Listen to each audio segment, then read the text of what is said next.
आज मैं आपको एक मजेदार कहानी सुनाने जा रही हूँ। एक स्थान पर एक ब्राह्मण और उसकी पत्नी बड़े प्रेम से रहते थे, किंतु ब्राह्मणी का व्यवहार ब्राह्मण से अच्छी नहीं थी। परिवार में कलह रहता था। प्रतिदिन के कलह से मुक्ति पाने के लिए ब्राह्मण ने माँ बाप भाई बहन का साथ छोड़कर पत्नी को लेकर दूर देश में जाकर अकेले घर बसाकर रहने का निश्चय कर लिया था।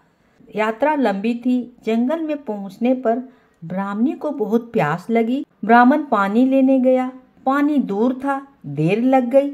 पानी लेकर वापस आया तो ब्राह्मणी को मरा पाया। ब्राह्मण बहुत व्याकुल होकर भगवान से प्रार्थना करने लगा। उसी समय आकाशवाणी हुई, ब्राह्मण, यदि तू अपने प्राणों का आधा भाग इसे देना स्वीकार करे तो ब्राह्मणी जीवित हो जाएगी। ब्राह्मण ने यह स्वीकार कर लिया।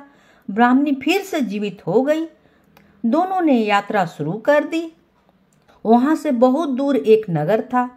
नगर के बारे में पहुंचकर ब्राह्मण ने कहा, प्रिय, तुम यहीं ठहरो, मैं अभी भोजन लेकर आता हूँ।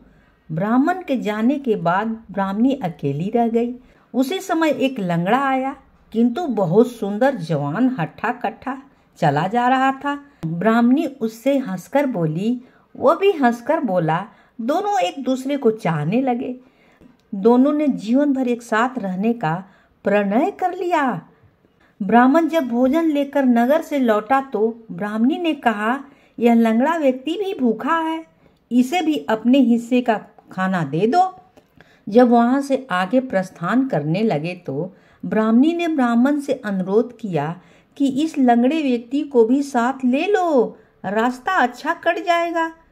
जब तुम कहीं जाते हो तो मैं तो अकेली रह जाती हूँ, बात करने को भी कोई नहीं मिलता है। इसके साथ रहने से कोई बात करने वाला तो रहेगा। ब्राह्मण ने कहा, हमें अपना भार उठाना ही कठिन हो रहा है, इस लंगड़े का भार कैसे उठाएंगे? ब्राह्मणी ने कहा, हम इसे पिटारे में रख लेंगे। ब्राह्मण को पत्नी की बात माननी पड़ी। कुछ ही दूर जाकर ब्राह्मणी और लंगड़े ने ब्राह्मण को धोखा से कुएं में ढकेल दिया। उसे मरा समझकर वे दोनों आगे बढ़ गए। नगर की सीमा पर राज कर वसूल करने की चौकी थी। राजपुरुषों ने ब्राह्मणी की पटारी को जबरदस्ती उसके हाथ से छीनकर खोला तो उसमें वह लंगड़ा छिपा हुआ था। यह बात राजा तक पहुंच गई। राजा के पूछने पर ब्राह्मणी ने कहा, यह मेरा पति है। हमने बंधु बांधों से परेशान होकर हमने देश छोड़ दिया है। राजा ने उसे अपने देश में बसने की आज्ञा दे दी। कुछ दिन के बाद किसी साधु के हाथ कुएं से निकाले जाने के उपरांत ब्राह्मण भी उसी राज में पहुंच गया। ब्राह्मणी ने जब उसे देखा तो राजा से कहा कि यह मेरे पति का पुराना वैरी है, इसे यहाँ से निकाल दिया जाए या मरवा दिया जाए। राजा ने उसे वध करने की आज्ञा दे दी। ब्राह्मण ने आज्ञा सुनकर कहा, महाराज, इस स्त्री ने मेरा कुछ लिया हुआ है, वह मुझे दिलवा दिया जाए। राजा ने ब्राह्मणी को कहा, देवी, तूने इसका जो कुछ लिया है सब दे दे। ब्राह्मणी बोली, मैंने कुछ भी नहीं लिया है। ब्राह्मण ने याद दिलाया कि तू मेरे प्राणों का आधा भाग लिया हुआ है, सभी देवता इसके साक्षी हैं।